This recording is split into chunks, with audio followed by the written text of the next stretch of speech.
Good morning. இன்றைக்கி உள்ளி தீயல் எப்படி பண்ணுறதுன்னு காமிச்சு தரேன். வெங்காயத்தை நல்லா அலம்பிட்டு சின்ன சின்ன நறுக்கிங்கோ. ஒரு கடாயில் தேங்காய் எண்ணெய், கொத்தமல்லி வரை, மிளகா வெத்தல், துருவின தேங்காயை போட்டு சவுக்க வறுத்துங்கோ.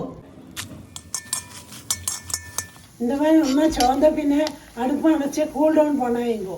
அதே கடாயில் கொஞ்சம் எண்ணெய் ஊற்றி வெங்காயம் கருவேப்பிலையும் நல்லா வறுத்துங்கோ. வெங்காயம் நல்லா வதங்கிற பின்ன கரைச்சி வச்ச புளித்தண்ணி, மஞ்சப்பொடி, உப்பு போட்டு நல்லா கொதிக்க விடுங்கோ. அது கொதிக்கிற சமயத்தில் வறுத்து வச்ச மசாலா அரைச்சுங்கோ. தண்ணி விடாமல் அரைச்சுங்கோ. அதுவே எண்ணெய் விட்டுண்டு இந்த மாதிரி தண்ணி ஆகும். ஒரு 2 நிமிஷம் கொதிச்ச பின்ன அரைச்ச விழுது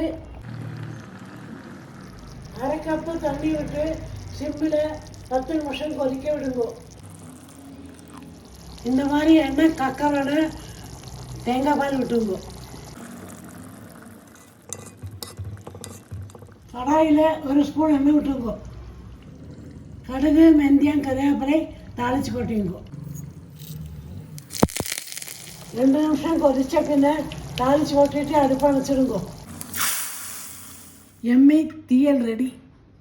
மறக்காமல் வீடியோவை சேவ் பண்ணி வச்சுங்கோ. எப்போ வேணால் பண்ணிக்கலாம். நீங்களும் ட்ரை பண்ணி எப்படி இருக்க சொல்லுங்கோ. பாய்.